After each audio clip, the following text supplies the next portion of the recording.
working harder on yourself than you do on your job. Because here's what we know. There's no such thing as job security. Here's what we know.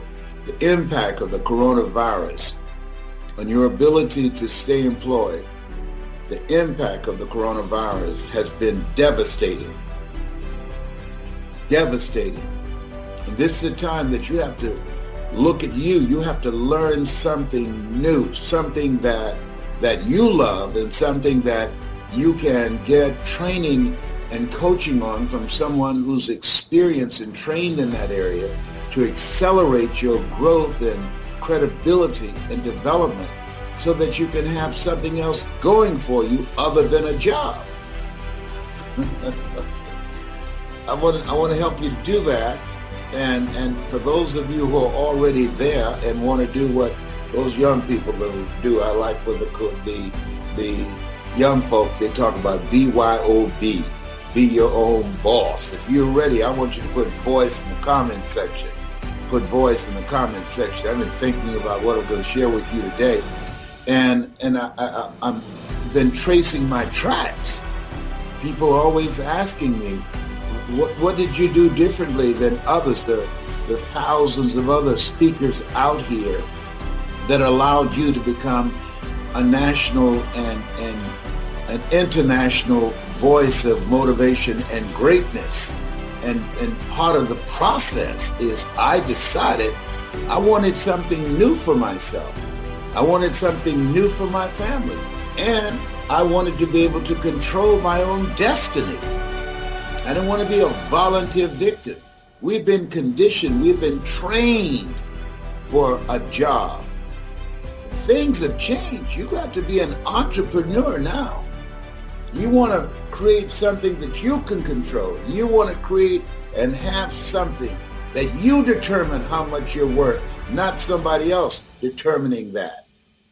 And today you have to live life like you mean it. This is no time. Things have changed. We've got to change. We've got to change, and with a fierceness, because that's what it is. That the things that are dramatic and the millions of people that are emboldened and determined to hold you down, we've got to be stronger than them and more determined than them. Everybody can use this. What I'm going to talk about today, the value of improving yourself and working on yourself. That's right, you. And why you are so important in this world. The most important thing you have to remember is that you got to stop trying to be like everybody else. Stop trying to be something that you're not meant to be. Stop trying to force yourself to be like other people. What people are and who they are and what they do, regardless if it's good or bad, that's their life, that's what they do. Now we can absorb that information, we can learn from some of that information, but when it's all said and done, you cannot take away from who you really are. The best thing you can do is make the most of the life that you have been given and push forward and get everything you can get out of it. Because you only have so much time in this world, so you got to make the most of it. Now, this thing about being like other people, we look at people, we see the success stories. Everybody's out here, some anyway, out here getting it in, doing their thing. We don't even really know how they got it, but they got it.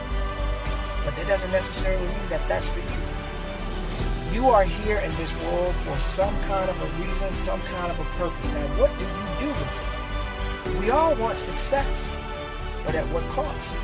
There are some sacrifices that you got to make, but don't sell your soul. So get out there and make the most of what you got. It's not going to be easy, I promise you that. Believe me, I know. I'm still trying to figure this thing out. But I'm not going to give up. And I will not sell my soul or sell myself short. But I will continue to work hard at what I have, what God has given me to be the best of me. Now you got to get out there and do the best of you. Because nobody's going to do you better than you. You just got to believe in it. Now there are a lot of people out there, there are a lot of motivational speakers out there, fitness guys, you name it. I can't compare myself to them, and I'm sure they don't compare themselves to me.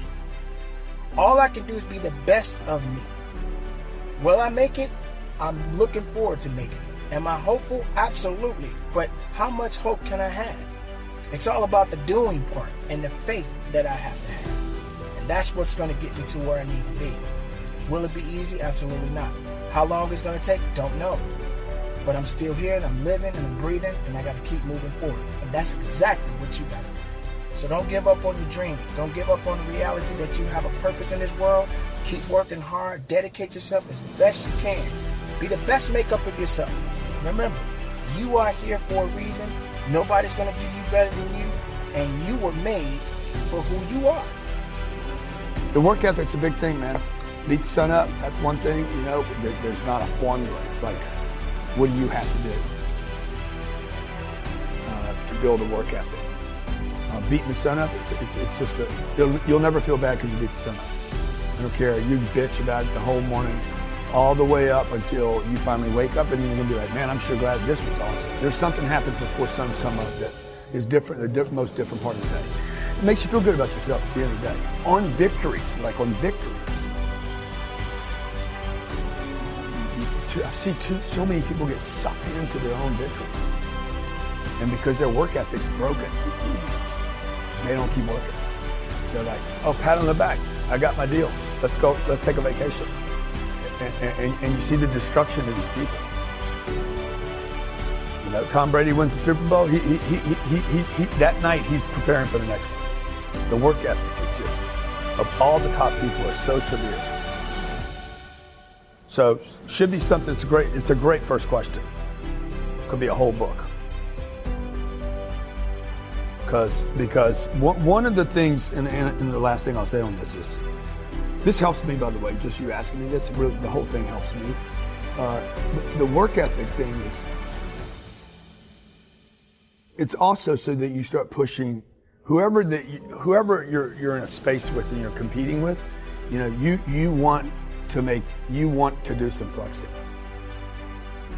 And the flexing doesn't have to be the car, because you can't just keep buying cars. You can flex work ethic. There's no budget. You can't go broke on it. It's never going to be bad for you. It might bother your spouse. Kids, it's never going to bother the kids. Don't kid yourself. The kids want you just enough, and then they're done. They're like, okay, get out of here. So that whole thing, they played this thing out in the 80s, I think, you know, oh, kids need quantity at the time. Kids just need a quality time. They don't want 3 hours. No kid wants 3 hours with their dad. Maybe yours does, not mine does. Am I right on this? I only have 2 kids, so I don't know. And at 17, 18 years old, they're not going to want any of my time. And then they'll come back around later when they want money. And I'll be like, go get your own money. But the work ethic, you know, I do a lot of flexing on the work ethic thing to tell people where I've been, where I'm going, how much I'm going, what I'm doing. It's not for customers. It's for my staff, and it's for the competition, for anybody that thinks they're competition. And we're convinced I'm the most disliked speaker in the space by our contemporaries.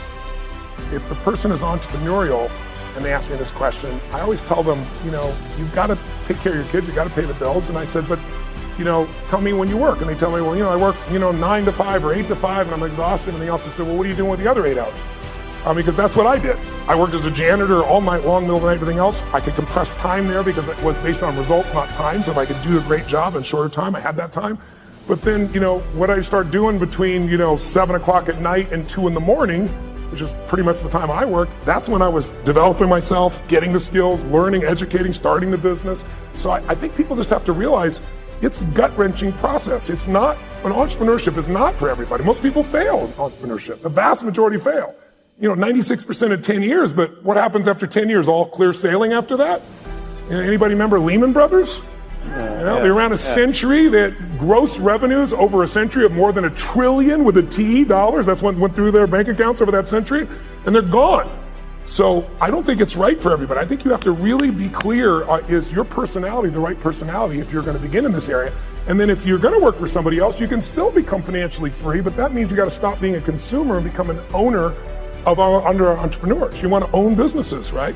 Get out of just being, don't just own an iPhone, own the company. And not just Apple, obviously. But how do you keep your energy up and your enthusiasm up? How do you do it? I'm wired for it. It's my nature to some extent, but also the other part is I get to see results. I mean, who here has been touched by my work before? I'm curious. Anybody in this room? So look around the room, and how's it hard to be inspired when I'm in a room and a third or 40% or 50% have used my work? And so people come up to me every day, dozens of people a day if I'm traveling, and they tell me the most amazing stories. Outside my children and my wife, that's probably the greatest gift of my life. I never get tired of hearing it, and it just makes me want to deliver more, give more, have more impact. You get the last word. Tell them what you want them to know. Well, if you're entrepreneurs out there, here's what I'd say to you. I'd say, don't be so damn hard on yourself. I know that sounds counter to being an achiever, but when you're beating yourself up, you're sucking out the energy you need to move forward.